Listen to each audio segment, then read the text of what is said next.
Oh, welcome. How you doing? Welcome back to the Spurs Talk Show. I'm Sean Butler. This little one is Bugsy Malone behind me. Bugsy!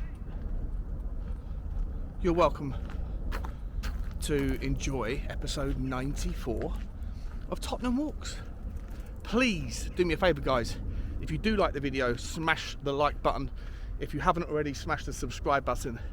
If you'd like to be notified when new video content drops every day, then hit the notification bell.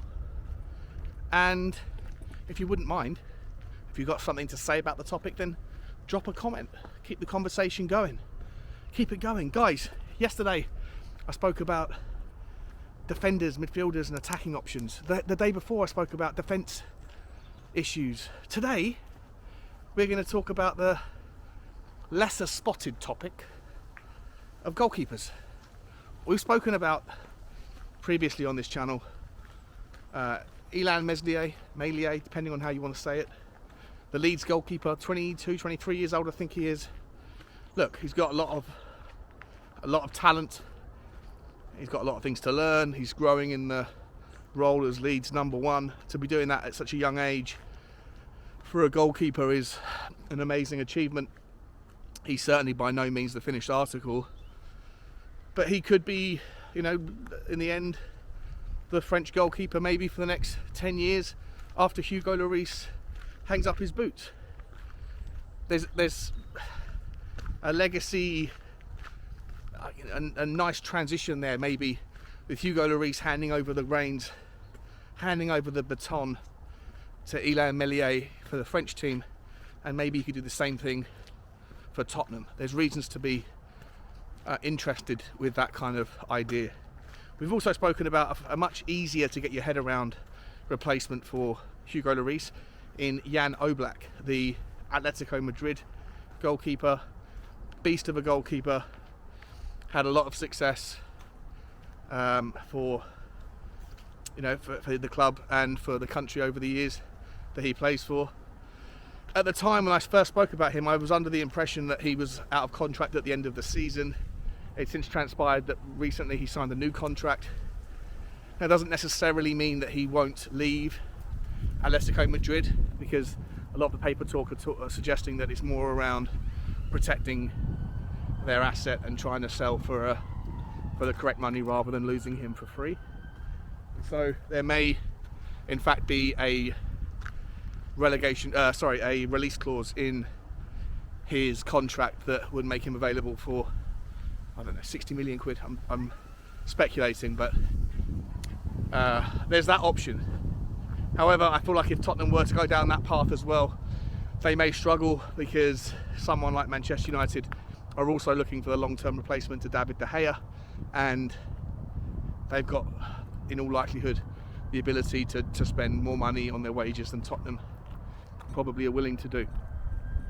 So then we move on to other targets, and one of those targets, guys, is the Empoli goalkeeper, Gugliermo Vicario.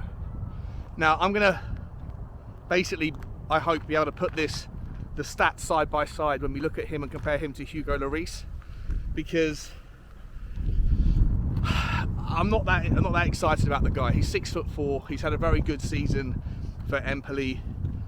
I think he's made the team of the week. Yeah, let's look at the stats right now. I'm going to call them out, but hopefully you'll be able to see both him versus Hugo Lloris on a side-by-side.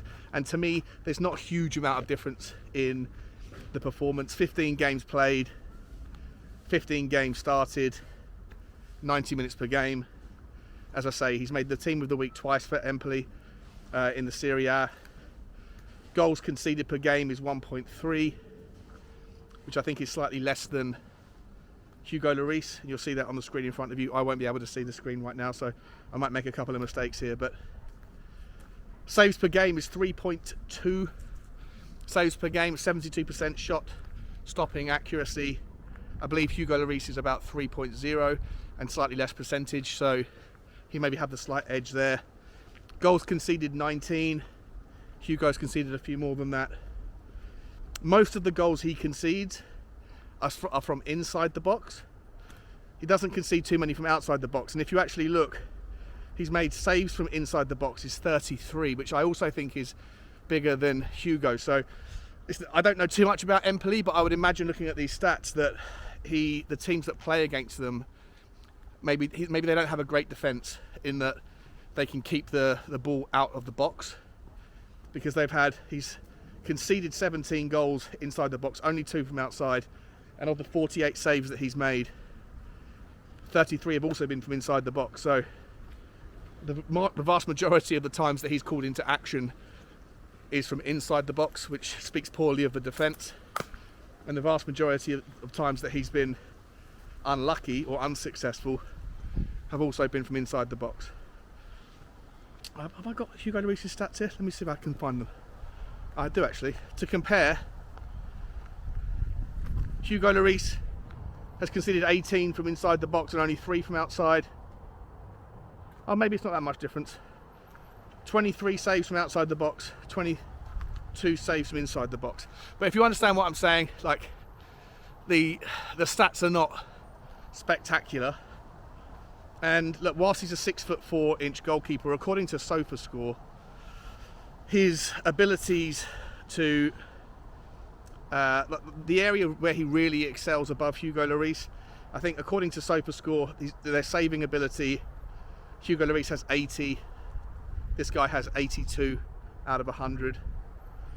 His anticipation is woeful compared to Hugo Lloris. Tactically, he's worse according to SofaScore. The only real area where his numbers look significantly better than the average and significantly better than Hugo's is in his balance statistics, which is important when it comes down to shot stopping and when it comes down to being in the right place at the right time. You know, SofaScore doesn't give you too much in the way of